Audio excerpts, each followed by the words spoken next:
Hey everyone, it's Lisa from the blog farmhouseonboone.com, and today I'm going to do a what we eat in a week video, breakfast edition.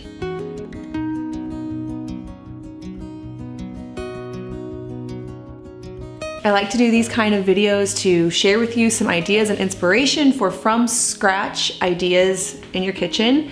Done several on lunch and dinner ideas. Those are all the same for us. We pretty much eat the same kind of things for lunch and dinner. But I wanted to do one for breakfast because it's been a while since I've done that. Now keep in mind, most days in our family, we eat something sourdough like crepes or pancakes or eggs. That's typically what I keep it to. But in order to make this video not really boring and to give you some ideas and inspiration, I did switch things up a bit out of my norm. So these are things that we do make on occasion, and we also do have some of them for dinners or snacks, but just so that you don't think that I'm cooking an elaborate breakfast every single day, this is meant to give you ideas. Most mornings my kids have fried eggs. Isn't that right, buddy?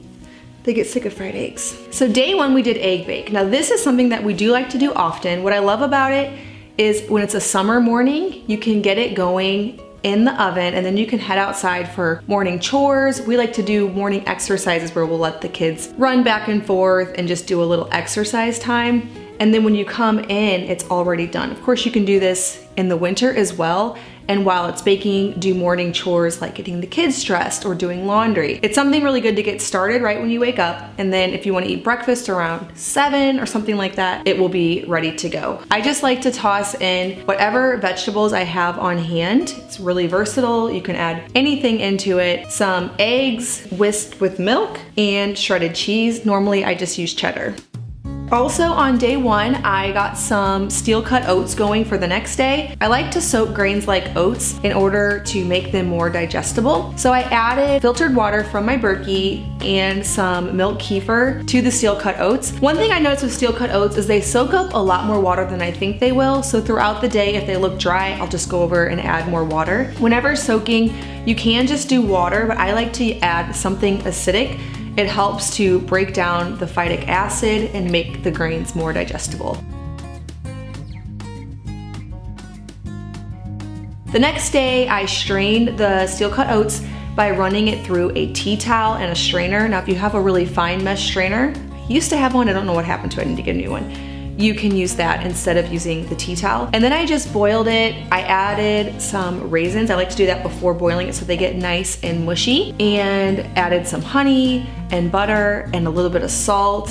And that was the breakfast. This is probably my kids' favorite breakfast of all. Day 3, we did kefir smoothies. Now I forgot to mention in my what we usually eat spiel in the beginning, we also usually do have milk kefir smoothies, but usually I'll just serve that with eggs. I'll strain off the milk kefir, which I have a tutorial here on my YouTube channel. It is the easiest ferment of all to make. So if you've never fermented anything, milk kefir is a great place to start. Usually I will blend it with frozen vegetables. I'll buy 5 or 6 bunches of bananas at once, freeze them, and then we have them on hand. It adds the sweetness to the kefir smoothies, and it also makes the texture nice and creamy. Now, if you're brand new to milk kefir and it's a little bit sour, just add some raw honey as well. Normally when I make kefir smoothies for breakfast, I'll serve it with fried eggs. Some kids don't like the eggs as much and will just have the smoothies. Some are hungrier and want both. That's usually how I run it. Day 4, sourdough biscuits and gravy. Gravy is so easy. I was telling Luke just yesterday, if you're going to be making sausage, you might as well just make gravy. All you need to do is add a little flour, milk, and salt, then let it cook, and you'll have some delicious sausage gravy that you can pour over my sourdough biscuits. If it isn't already, the recipe with the exact measurements, if you're brand new to making gravy and sourdough biscuits, will be on the blog very soon.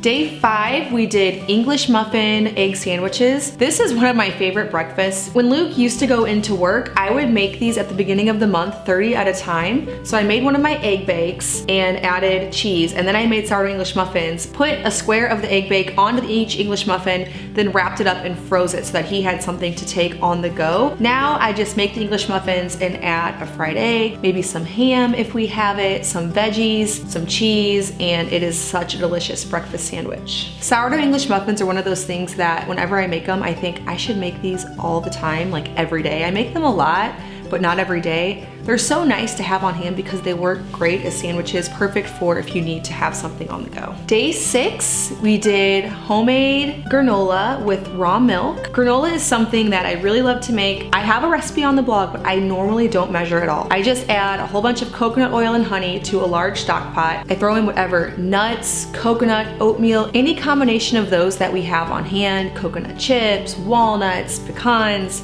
whatever. I'll throw it in till it all soaks up all the liquid, add some cinnamon, a little bit of salt, and then just toast it in the oven until it's crispy. And once it's cool, it'll be nice and crispy, and I serve it with raw milk as a cereal. If you have bananas on hand, it's also really delicious to add some sliced bananas. Day 7, we did sourdough pancakes. This is something that I make a lot. It's a staple for a lot of you all also because I get tagged all the time on Instagram with people making sourdough pancakes. They're easy. As long as you have a good amount of sourdough starter on hand, you can make them at any time.